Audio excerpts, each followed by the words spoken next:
Hey, Josh, good morning. How are you? I'm good, man. I was going to tell folks, because they're probably not aware of how guests are booked most of the time. 95% of the time, guests are booked in this fashion. You get an email, or you get a DM, or you get a text. Hey, would you like to appear on so-and-so show tomorrow? In our case, we're just sitting there talking back and forth, and then it dawns on you, I haven't been on the show in a while, and you say, right. Oh, hey, by the way, you want to come on tomorrow? Yeah, I'll see you then. All right, bye, Jordy. What's a good time? That's how it works. That's right. You'd have this conversation on air? That's right. What's the best time for you? All right, so much to get to here, and that's really why I wanted to go to you. I love to kind of catch up with you as time builds up, because a lot of information accumulates, and we're able to kind of go back and forth on a lot of stuff. You mentioned LSU on the show yesterday, and we'll get to the Tigers, but let's start with this Tennessee story. We led with White and his statement and the athletic director's office over at Tennessee. This is scorched earth, and I think this is the straw, hopefully, that starts to maybe break the camel's back and start to get some movement going here. What are we seeing with Tennessee, Virginia here going at the NCAA? Well, the first thing I want to ask you is, do you have any idea why Virginia is included in this? Has anyone been able to put that together? Other than they're pissed off, I have not. And that's why I've been like round the Calvary, get all the schools behind them.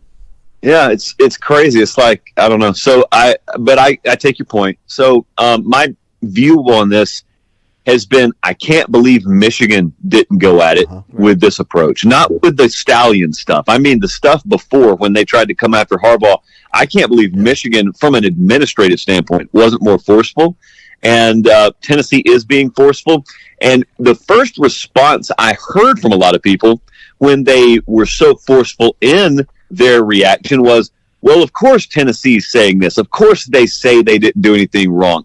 Well, that implies that's the modus operandi for Tennessee. That's not the case. Mm-hmm. Just a few years ago, the same people, when the NCAA came after Jeremy Pruitt, said, yeah, you got us. Yeah, we are guilty of wrongdoing here. Yeah, we'll get our house in order. So that is not the modus operandi. When they say, we didn't do anything wrong and we're going to fight you vigorously on this, it caught my attention, because that's not been the way that they've always gone about it. So I think a couple of things are true here. Number one, you're seeing that there is an entirely different approach that folks are taking. Gloves are kind of off when it comes to the way member institutions are dealing with the NCAA. And then number two, it turns out the shadow that this organization has cast on the wall for a long time is a whole lot bigger and scarier than what the reality of the organization is. And it's just like tricks with smoke and lighting the whole time. Because when you really peel it all away, there's not much to be scared of, and they don't have a legal leg to stand on. The one thing that I'm wondering, and the one thing I'm hesitating in saying that a lot of other people are saying is, oh, this will be the death of the NCAA. I'm not totally sure we're going that far. I think in a perfect world, a lot of these schools and conferences, they would love to maintain an independent or separate governing body.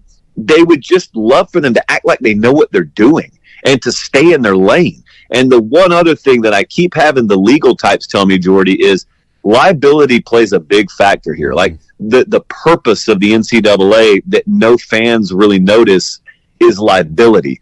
Right now, it is a huge legal burden and a legal exposure to basically be college athletics, because there's a lawsuit around every corner. And there's a class action lawsuit of head injury around every corner. Right now, it's the NCAA that takes that on. If you don't have the NCAA there anymore, then it's you that takes it on. And it costs a ton of money every year litigiously just to exist. And that's something those administrators look at every day that the average fan does not look at as being one of the sole purposes for the NCAA existing. So I don't know where we're headed, but I do think it'll be a heavily reformed path we go down. For sure. I mean, it definitely feels like some changes on the horizon when you look at what's going on. Harbaugh's out, Saban's out. Where is? I mean, is it Kirby Smart and everybody else? Where is the power in college football now? Well, you and I know there's more oxygen in the room than Kirby Smart could possibly breathe, even if he wins at a level that we've never seen anyone other than Saban win at before. So, yes, Kirby will definitely be one of, if not the faces of the sport. I'm asking myself, who else is going to step up? Yeah. And I'm asking myself, could we see Ryan Day take the next step? Could we see Steve Sarkisian just plant Texas's flag squarely in the middle of everyone's face? Could you see something like Dan Lanning really continue to emerge on the West Coast? I would have said Lincoln Riley a couple of years ago, but I talked on the show last night about how I don't think that program has an identity right now. I am very concerned, to put it bluntly, about their move to the Big Ten. So my point is, I think that you're going to have Kirby, yes, as sort of one of the current Rushmore faces of the sport. But I wonder, who else is going to fill out the side of that mountain? Because it takes more than just winning even to be a face of a sport. You got to be willing to put your face in the fan a little bit on broader topics. And frankly, not everyone's interested in that. Like it used to be when there was a big existential issue or threat facing college football, everyone would turn to Nick Saban. Let's see what he has to say about it. And he would answer because he embraced that role. Not everyone is interested in that. It's hard enough to just coach your guys and run your program and without having to deal with all that other stuff. So you got to be a winner, and then you also got to be willing to take that on. And it's an opportunity, though, for a bunch of guys to emerge. Jeff Hafley took the defensive coordinator job at Green Bay earlier this week. He was the sitting head coach with Boston College. You have a lot of relationships with coaches. You seem to go back and forth with coaches and get a lot of good information there. Have you ever seen a divide, a gulf as big as this one, of the difference between the coaching, the pro and college game, where it's leaning towards the pro being the better job? No, I haven't. And with Hafley, I'd never met Jeff before. I don't know Jeff. And when I saw that, I was kind of lazy on it. I kind of assumed, he must be going for the same reasons I believe a lot of guys are going. And it looks more and more like Jeff Hafley may have been the exception to the current rule. Jeff Hafley may have been a guy who truly got a better opportunity, a bigger bag, and also was probably on unsolid footing at Boston College. So that example notwithstanding, I still think the main point is correct, and that is college football behind the scenes is a mess. The sport is wonderful. The sport is the best in the world. It's the things around the sport that need to be cleaned up because it's a mess that was created by people who don't really understand college football, even though they run college football. Yeah. And the biggest complaint that I hear right now from guys who are not lazy, they are totally willing to grind and work hard. They're not whining. The biggest complaint I hear from them is, we don't coach football anymore. The last thing we do is coach football.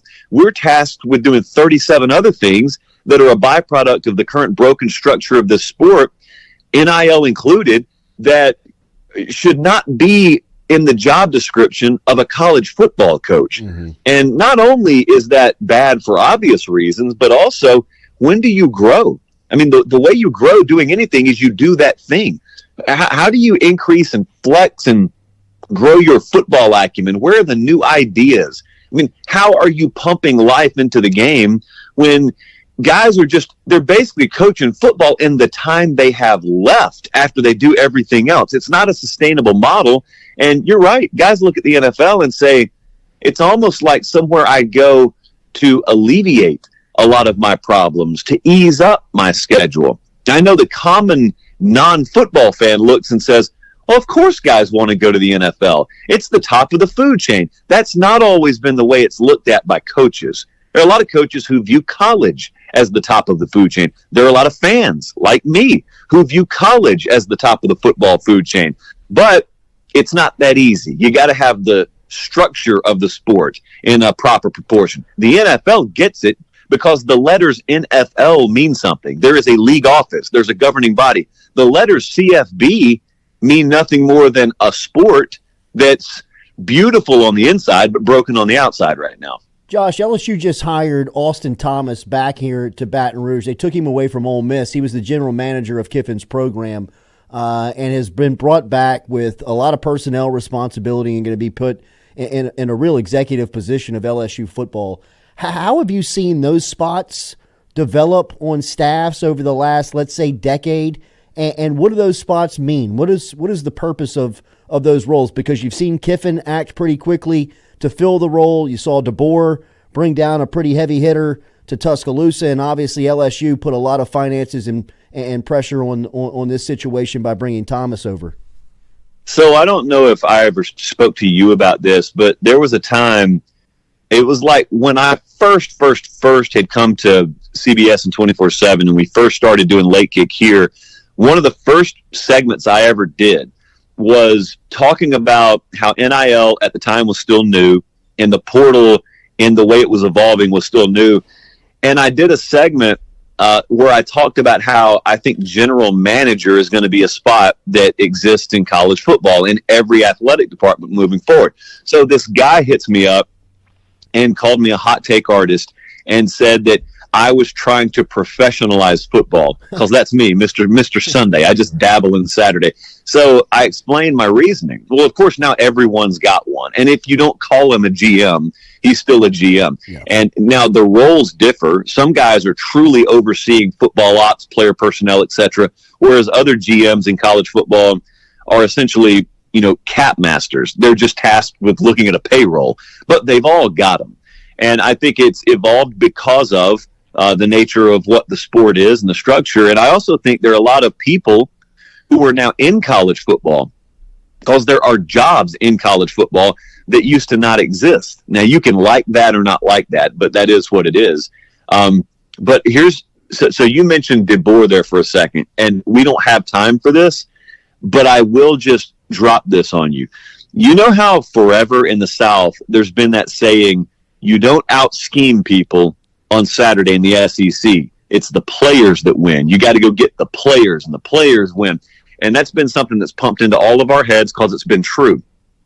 I have talked to more than a couple of very sharp people in the hiring world and just in the SEC world in general who have said there may be a little tone change happening where players are always going to be the name of the game. But if you can buy a roster, there's not as much skill in recruiting and talent acquisition as there used to be. So if it's as easy as having a big enough payroll to buy a roster, the emphasis on coaching hires in the SEC may be shifting a lot more towards X's and O's Saturday football acumen than we saw previously. Previously, you'd hire a great recruiter, have him be a CEO type, hire some good coordinators, have at it. Now, if you can go acquire your roster and it doesn't take a whole lot of skill other than being wealthy, the caliber and kind of coach you see hired in the SEC may be changing a little bit, not just for Bama, but maybe for other programs moving forward. You were talking about LSU on your show yesterday. Brian Kelly is going into year 3. He's made significant staff changes. What do you make of the Tigers of where they are heading into spring practice here in a little less than a month? All right, here's what I need you to do. I need you to give me a very condensed version of how you guys have heard those moves had been made. Defensive staff, and Austin Thomas coming in. Has it been perfect synergy within the program, or has there been a little butting of heads? How have you guys heard that happened? From the public or from internally? Yes. I think publicly people are on cloud 9 with Bo Davis and Corey Raymond alone. I think, you sprinkle in Kevin Peoples and Slade Nagel to the mix and people are just elated. And then you throw the cherry on top of Austin Thomas and it's like, hey, the band's back together. Right? I mean, like that's where, kind of the LSU public is looking at it. Now you look up and they've getting unofficial visits from 5-star guys that Davis and Raymond have gotten them in on the mix of, and Blake Baker coming aboard. It's been, I think people have been walking on clouds publicly, and I think internally there was, I think the time period. I think just kind of the business of getting it done. I mean, college football, sometimes these things can be turning a tanker, but they finally got it all. It took about 6 weeks to get the whole thing kind of baked. Yeah, it's interesting how personnel moves are made in the sport is the reason I ask. And by the way, I love the Kevin Peoples acquisition as much as any coach they brought in, including Baker. I am sky high on Kevin Peoples. I think he's got a future as a coordinator or head coach in his own right one day. So we'll just tuck that aside for later. The reason I asked you was, I'm very, very interested in how the public perceives moves, and I'm with you. If I were an LSU fan, I'd be on cloud nine, versus the way they happen internally, because there's always a perception that everyone's in lockstep. Everyone agrees on every move, and it's just not always the case. But you can disagree with folks at the end of the day. Like if you and I are co-hosting a show and we're bringing in production and production assistants, you may love some guy, I may not like some guy. If someone overrides the other and hires a guy, at the end of the day, as long as you tell me he's going to fight for our show, and as long as he's got the same goal in mind you and I do, I don't have to love everyone I work with. I don't have to be best friends with everyone I work with, but I need to respect them. They need to respect me, and we need to have a common goal. And I think that if you zoom out 50,000 feet, regardless of who is and isn't on board with every single move, the guys LSU just brought in are all for LSU, and they're all crawling in the same direction at LSU. And so I think that moving forward, especially defensively, dude, they're in so much better a position coaching staff wise than they. If I gave LSU a top 30 defense last year, they probably win the national championship. Mm-hmm. It's pretty cut and dry there. So I love the moves they made, and I can't wait to see how they pan out. Last one, get you out of here. Great information as always. Make sure and follow our guy Josh Pate on social media at Late Kick Josh. And as we said, you got 3 broadcasts a week on YouTube that you can catch 7 o'clock Central Time. Make sure and dial him up there on YouTube. We'll make sure and have it linked in the social media. This Michigan job, this is walking into. I mean, this is kind of walking into Tuscaloosa, right? I mean, kind of filling the shoes of Harbaugh. That's almost impossible. Yeah, look. So I've got dual thoughts here. The first is, I always love when any program out there has built itself to the point where they can just promote from within. They can feel comfortable promoting guys from within.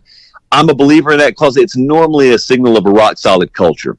And they've got a really, really good group of folks to choose from at Michigan. The head coach notwithstanding, man, they also lost one of, if not the highest thought of strength and conditioning guys in college football. And they promoted from within there as well. Now, that sounds good, but if it doesn't work out, you find yourself looking back and saying, wait, we're Michigan. We could have conducted a national search. Why didn't we? And so that's always the great unknown. But I think that if you're going to elevate Sharon Moore to be your head coach as a first-time head coach, that's the right place to do it, because that's a place that's not a microwave program. They don't demand immediate success. If they did, Harbaugh would never have been around long enough to enjoy this run he went on in the last 3 years. But at the same time, man, Harbaugh keeping the job was going to come with taking a step back as a program for a couple of years, because that's a different looking program now. That's a different looking talent roster than what you just saw the last couple of seasons. And then you add into the fact that it's a new head coach heading into a new conference, or adding into what is a new conference.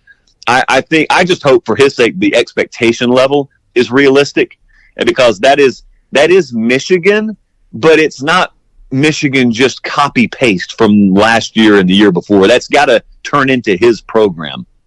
Josh Pate, one of the best. Make sure you're following him if you're a college football fan, at Late Kick Josh, and you can hear him routinely right here on the show. Appreciate the time as always. We'll chat again soon.